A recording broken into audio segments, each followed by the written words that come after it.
Hi, my name is Tieanna Graphenreed, and I'm a third-year PhD student at Northeastern University. And today I'm going to talk to you about a research study that I assisted alongside Professor Maya Poe, also at Northeastern University, and the principal investigator of the challenge exam research study. So the title of my talk today is Best Intentions Aren't Enough, Using Student Perspectives as Validity Evidence in Assessment Design. And this qualitative study relies on data collected from interviews with incoming freshmen who took a locally developed challenge exam for writing course placement due to the 2020 closure of testing centers during the pandemic.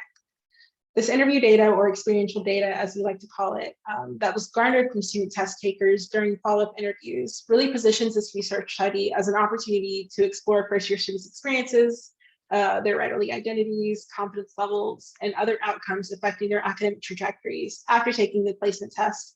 And it better helps inform scholarly research and test design, measurement, and assessment, but like thinking about assessment and thinking about justice. So what I'm really forwarding here is a conversation about justice through assessment design research, and that'll become clearer throughout the presentation. And it comes with some caveats, the first being sort of in the title, breaking from a focus on well-intentioned design and assessment and shifting to a focus on consequences, which is one of the sources of validity evidence that we really want to expand upon. Shifting focus to consequences helps us expand thinking with regard to use and experience, and with regard to impact over time, and just like students' processes of operating within a test. The second caveat is that examples used here are specific to writing programs. They're writing program based because we're looking at an English challenge exam. So we're thinking about students' preparation for writing program coursework and not necessarily writing across the curriculum. However, we are attempting to track students' academic trajectory across their undergraduate careers to scale the short and long-term impact of the test results over time. So we're hoping that writing across the curriculum and their writing experiences in other classes will be something that surfaces throughout the entirety of the test. Which brings us to test taking during the COVID-19 pandemic. And I'll go through these slides fairly quickly. So the AP test in the pandemic irrevocably changed. So in the spring of 2020, we were all forced into our homes, we were pushed off campuses. The AP test moved from a 2 to 3 hour test, which is usually held in the testing center and moderated, to a test that was 45 minutes without access to testing centers and without technological access or technological supports for students. So what we see here is a student pictured in her car attempting to take what appears to be in a calculus test for her AP exam so that she can obtain college credit. Or at least get the opportunity to test for it. So thinking about these conditions in which students are testing in that have irrevocably changed because of the onset of the pandemic really brings up a question of what is validity in pandemic assessment? Under these conditions, what does validity look like? So typically validity is a process of making claims about what assessments are and what assessment results mean and can do. And those really use 5 sources of validity evidence. So content, response processes, internal structure, relationships to other variables, and consequences. And these sources of validity are used to construct an argument about validity. So a long time ago, really validity evidence was used to think about what was in the test. We don't think about validity evidence in that way, typically in assessment research. We're actually moving towards frameworks that help us expand how we think about sources of validity evidence. So one of those being the theory of action framework, which looks at the goals, purposes, and uses of an assessment system. It is more oriented towards the outcomes of an assessment system and how to mediate those outcomes over time to achieve ultimate outcomes, better outcomes, or students gaining something in the test rather than just kind of completing a thing and completing a task. And the second being justice-oriented anti-racist validity evidence, which really moves toward an understanding of students' socio-political and socio-cultural identities, looks at marginalized populations and their embodiments and how those show up in testing as they show up in any aspect of our lives. So it acknowledges, affirms, and seeks to sustain those socio-cultural identities and moves away from a deficit-based perspectives that are often applied to students from marginalized groups toward an asset-based approach. And it also looks at kind of wider socio-political and historical contexts in which all of these analyses in the completion of these tasks in assessment and in testing are happening on the part of students. So putting these two frameworks together, they really help us surface 3 areas and 3 sources of the original structure of validity evidence that are really well positioned for qualitative research, especially kind of having conversation and brokering tough conversations with students and thinking about assessment differently. And those being response processes, relationships to other variables, and consequences. Consequences is the highlight of our show today, but the other 2, I think, show up pretty prevalently in the study. And this brings us to test taking and the COVID-19 pandemic and the specific situation of American Elm University. So with the onset of the pandemic, and as with the AP exam, universities were challenged to rise to the occasion of like, okay, where do we put all these students who are trying to matriculate into the university, some of which hoped or expected to have college credit and to exempt out of courses. So in response to kind of this need that students were expressing, American Elm offered 12 challenge exams developed by departments across the university to provide a course credit equivalent to AP and IB exams, because students may not have gotten the results. So what this exam did was give students an opportunity who were taking AP exams to get another shot. Students who had taken the exams but wanted a backup plan, it gave them a backup plan. And because the test was free, it also offered students who did not have access to AP courses or AP testing the opportunity to showcase their skill and say, you know, I too should be considered for exemption from this class. And so it really moved things in a different way for students, and it allowed them an opportunity to kind of get what they needed.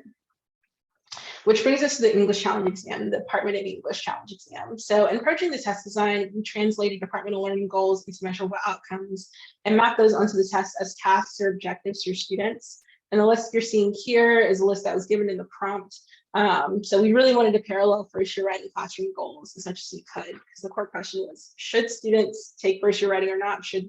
Would they benefit from first year writing or not? The deliverables of the exam were an essay and reflection, and then we designed with accessibility concerns and other potential advantages due to the pandemic at the forefront. So it was beta tested, students used Canvas, resources were provided for them so they didn't have to do outside research, a much longer time frame, and they could do this from their phone. So there are a lot of kind of things that were built into the exam that we hoped would help students throughout the process and alleviate a lot of the anxiety. The exam was scored using a holistic scoring system, which was truly 1 to 6. So it's listed from 0 to 6. Zeros were given only as instances where the student did not submit their materials. So as we can see, it's a very small number. And those are in interesting cases where a student would submit a reflection to tell us why they didn't submit the essay. We also had the exams scored by expert readers, so lecturers and instructors, graduate students, people who really knew writing program learning goals well and who had taught first year writing. And we also held training sessions on how to score exams. So for example, there was a focus on grammar in the scoring process, and that was made really clear. So throughout the test, after taking the test, the results were a 9.6 exemption rate, and these are results that we delivered to the university and were useful to the university in saying, here is the impact of the exam on students. But it doesn't quite get us to the impact of the exam as experienced by students. So the goal of our study was to understand the intended and unintended consequences of the challenge exam as experienced by students before, during, and after the exam. So we thought about the exigencies, we thought about their experiences during the exam, and then we really wanted to trace in the aftermath, what were the effects of the exam on subsequent reception of writing instruction, and what other downstream effects emerged? So as I mentioned before, this was a qualitative study. It was interview-based, which meant a lot of coding and building codes from the interviews. So we have kind of resulted in 2 really core facets of interview data. The first being reflecting on best intentions and engaging student feedback, looking at immediate impact, and the second on unintended consequences, looking at impact over time. So the first being kind of the design, the feedback, and helping students identify areas of concern and confusion for their test taking processes, the immediate impact, as I said. And the second being unintended consequences, things that emerged throughout the testing process that we couldn't anticipate under normal circumstances. So codes like burnout, emerged, confidence emerged, different rationales for taking the test emerged. And those are things that we're tracing over time. Are students still feeling burned out amongst the ongoing circumstances of the pandemic? How else are students kind of offering up their own counter stories for us to say, yes, students were exempt. However, what are the consequences of the exam that we're not thinking of? What are the additional needs and struggles that students have that aren't being met by the university at present? So again, impact over time. So this came with some big studies, and I'll wrap up here looking at students' perspectives as validity evidence. So overall, the study did confirm some of what we anticipated using TOA frameworks, and were clarified even more using justice-oriented anti-racist validity frameworks. So unintended positive consequences, the first two being with exempt students. So exempt students move more quickly into co-ops, so experiential learning opportunities and career mobility. And the second being an additional benefit of not taking summer classes and housing, and not having to pay for housing during the summer. So a really big financial burden alleviated and time burden alleviated.